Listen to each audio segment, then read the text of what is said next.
여러분 안녕하십니까? 뉴스 더 개벽입니다. 세계 곳곳에서 발생한 개벽 뉴스를 알려드립니다. 중국 드라마 산업에서 인공지능 AI가 배우와 촬영장을 빠르게 대체하고 있습니다. 온라인 쇼폼을 넘어 이제는 지방 방송사의 저녁 시간대까지 AI 드라마가 진출하면서 중국 영상 산업의 제작 방식 자체가 바뀌고 있습니다.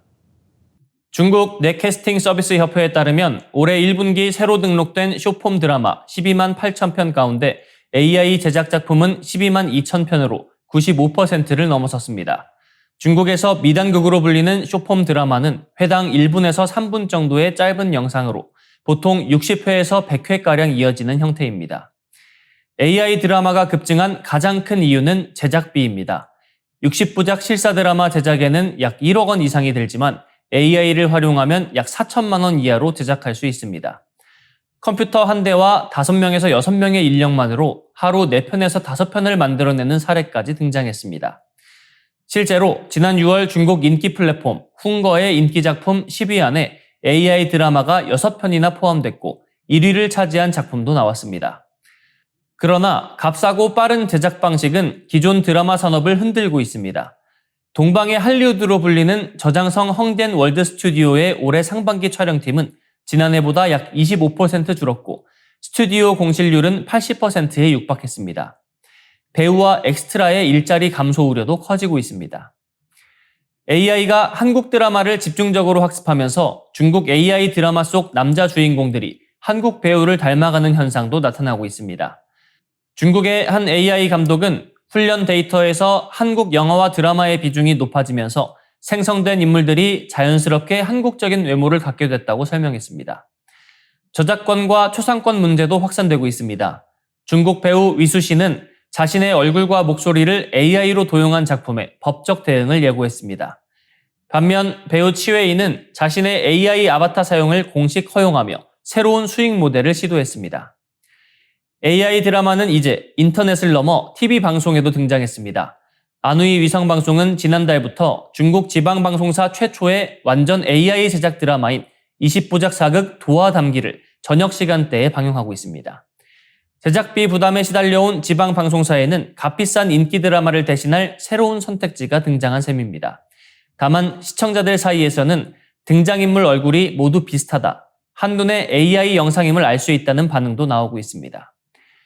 올해 등록된 AI 쇼폼 제작사만 2,100곳이 넘지만 조회수 1억 회를 돌파한 작품은 전체의 0.1% 수준입니다. AI가 드라마 제작의 비용과 시간을 획기적으로 줄이는 가운데 배우와 제작자의 일자리, 저작권, 콘텐츠 품질을 둘러싼 새로운 경쟁도 함께 시작되고 있습니다. 인공지능이 단백질이나 유전자 하나를 넘어 실제 감염하고 증식하는 바이러스의 전체 유전체를 설계하는 단계에 도달했습니다. 미국 스탠퍼드대와 아크 인스티튜트 연구진은 유전체 설계 AI인 이보1-2를 이용해 자연에는 존재하지 않았던 새로운 박테리오파지를 만들어냈습니다. 연구 결과는 국제학술지 사이언스에 발표됐습니다. 이보는 챗GPT가 수많은 문장을 학습해 다음에 올 단어를 예측하는 것과 비슷한 방식으로 작동합니다. 다만 단어 대신 DNA를 이루는 ACGT 4종류의 염기 배열을 학습합니다. 특히 이보2는 생명체 전반에서 확보한 9조 개가 넘는 염기 정보를 학습해 유전체에 숨어있는 생물학적 규칙을 파악하도록 개발됐습니다. 연구진은 사람에게 감염되지 않고 대장균을 감염시키는 박테리오파지 파이X174를 대상으로 실험했습니다. 이 바이러스는 5,386개의 염기와 11개의 유전자로 구성되어 있습니다. 연구진은 파이X174와 가까운 약 15,000종의 바이러스 정보를 추가로 학습시켜 약 70만 개의 새로운 유전체 후보를 생성했습니다. 이 가운데 285개를 실제 DNA로 합성해 대장균에서 시험한 결과 16개의 AI 설계 유전체가 실제 바이러스로 작동했습니다. 이들은 대장균 안에서 스스로를 복제한 뒤 세균을 파괴하고 밖으로 퍼져 다른 대장균을 다시 감염시켰습니다. 일부는 자연의 파이X174와 상당한 유전적 차이를 보였으며 연구진은 이 가운데 일부가 새로운 종으로 분류될 가능성도 있다고 설명했습니다. 이 기술은 항생제 내성균을 공격하는 맞춤형 박테리오파지나 유전자 치료용 바이러스 운반체 개발에 활용될 가능성이 있습니다. 지금까지 자연에서 적합한 바이러스를 찾아냈다면 앞으로는 원하는 기능을 가진 바이러스를 AI가 직접 설계하는 시대가 열릴 수 있다는 것입니다. 하지만 같은 기술이 인간이나 동물을 감염시키는 병원체 설계에 이용될 가능성은 새로운 생물 보안 문제를 던지고 있습니다. 연구진은 이를 막기 위해 사람을 비롯한 진핵 생물을 감염시키는 바이러스를 AI 학습 데이터에서 의도적으로 제외했습니다. 이번 연구가 보여준 변화는 분명합니다. 인공지능은 이제 생명의 정보를 읽고 분석하는 도구를 넘어 유전체를 직접 설계하고 그 설계가 현실의 생물학적 기능으로 작동하는 단계로 들어서고 있습니다. 의학의 새로운 도구가 될지, 새로운 생물학적 위험을 만들어낼지는 안전장치와 통제체계에 달려 있습니다. 미국 항공우주국 나사와 내셔널 지오그래픽, 유네스코 등 세계적으로 공신력이 높은 기관들의 영문 웹사이트에서 고구려와 발해, 만리장성 등 한국 고대사와 관련한 오류와 누락이 다수 발견됐습니다. 특히 생성형 인공지능이 이런 온라인 정보를 학습하고 답변에 활용하는 시대가 되면서 역사 왜곡이 AI를 통해 반복, 확산될 수 있다는 우려가 커지고 있습니다. 사이버 외교사절단 반크는 해외 주요 영문 사이트 10곳을 조사한 결과 만리장성 관련 5건, 발해 4건, 고구려 2건 등 모두 11건의 오류와 왜곡 사례를 확인했다고 밝혔습니다. 대표적인 사례는 만리장성의 동쪽 끝을 한국까지 확장한 설명입니다. 반크에 따르면 나사 지구 관측소는 만리장성이 한국에서 고비 사막까지 이어진다고 소개하고 있으며 내셔널 지오그래픽 역시 만리장성 구조물이 한국 국경에서 고비 사막까지 연결되는 것으로 설명하고 있습니다.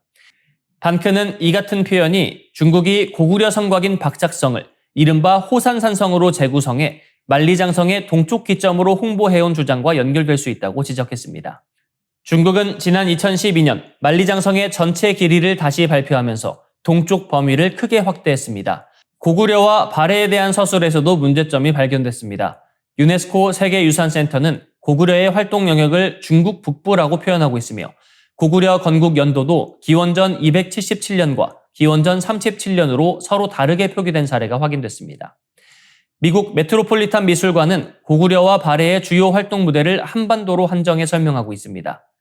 반크는 두 나라가 만주와 연해주까지 광범위한 영역에서 활동했던 만큼 역사적 공간을 지나치게 축소한 설명이라고 주장했습니다. 브리테니커와 엔사이클로피디아닷컴에서도 발해 관련 누락과 부정확한 표현이 발견됐습니다.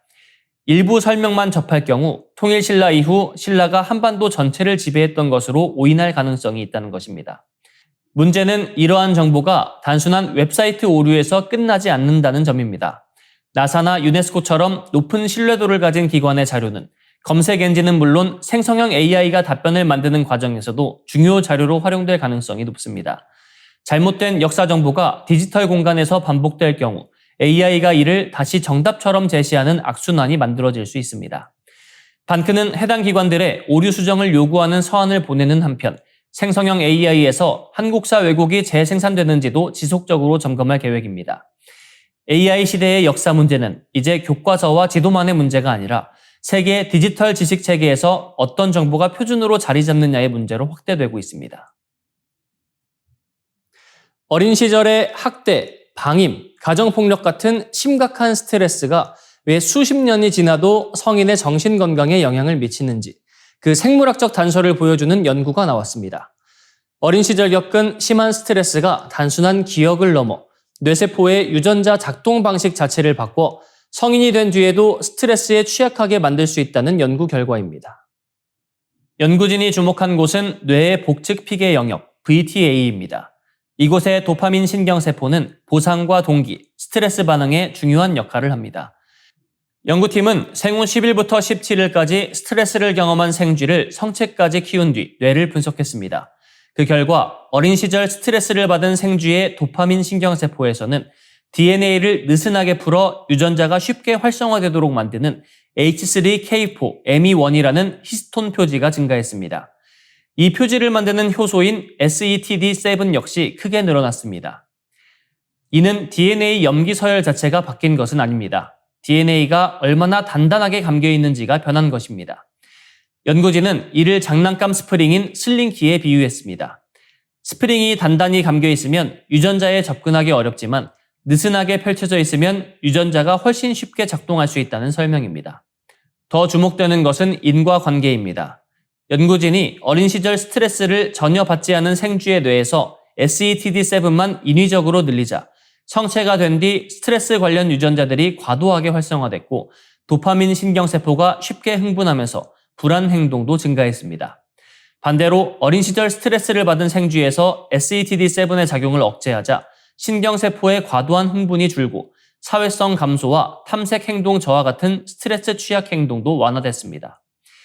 연구진은 어린 시절의 트라우마가 뇌의 단순한 기억으로 남는 것이 아니라 DNA 포장 구조를 바꿔 미래의 스트레스에 즉각 반응하는 일종의 준비 상태를 만들어 놓을 수 있다고 설명했습니다.